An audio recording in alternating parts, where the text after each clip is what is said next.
En cette fin juillet, 4 semaines après leur départ de Brive-la-Gaillarde, les pèlerins du chemin de Saint-Antoine s'approchent à grands pas de Lyon.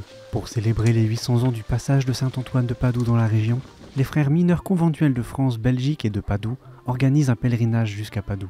Chacun peut participer au pèlerinage pour la durée de son choix et aller à la rencontre de Saint-Antoine, prédicateur et pèlerin. C'est ce qu'a fait Maëlan, membre de la jeunesse franciscaine de Cholet, qui a rejoint le pèlerinage il y a 10 jours et en porte les marques.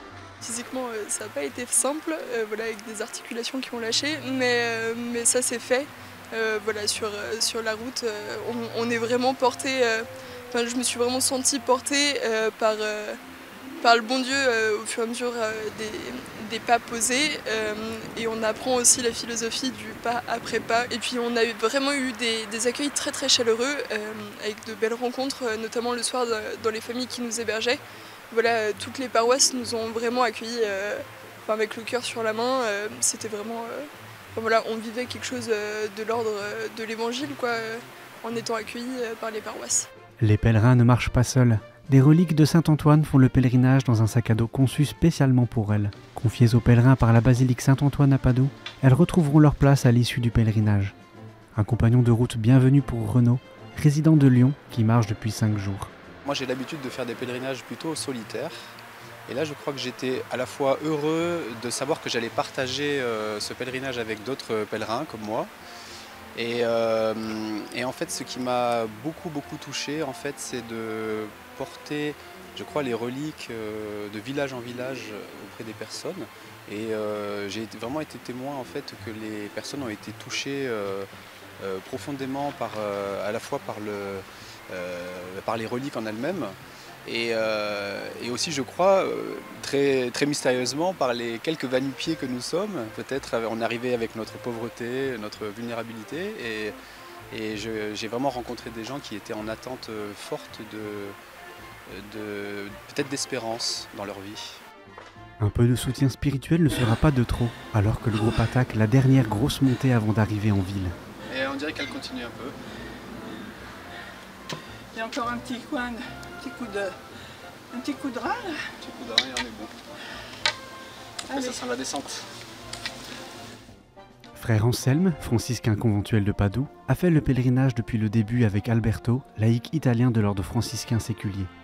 À Lyon, ils s'apprêtent à marquer une pause de 2 semaines dans leur pèlerinage afin de participer au jubilé des jeunes qui se tient à Rome. Cette étape représente quand même une étape importante de ce pèlerinage puisque donc, nous arrivons à Lyon après quand même 4 semaines donc, de marche. Et c'est vrai que pour nous c'est une étape importante puisque ça représente aussi un lieu franciscain à travers donc, la basilique Saint-Bonaventure. Et donc on est vraiment très heureux d'arriver, un peu fatigué quand même, je pense que ça se voit un peu sur les visages, mais très heureux d'arriver finalement à Lyon.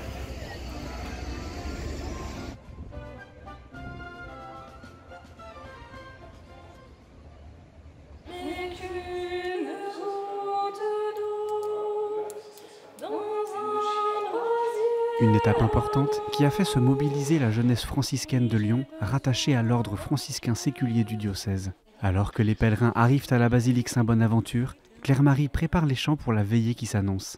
On se chauffe un petit peu la voix avant d'y aller.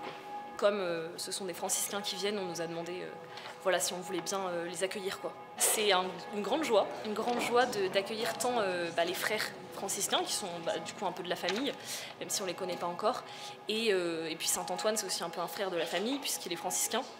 Donc là, aujourd'hui, j'ai l'impression d'accueillir la famille, vraiment. Et à la fois de les accueillir, et puis c'est aussi eux qui vont nous donner ce qu'ils ont récolté déjà sur la route. Donc c'est un échange, on se rencontre en fait.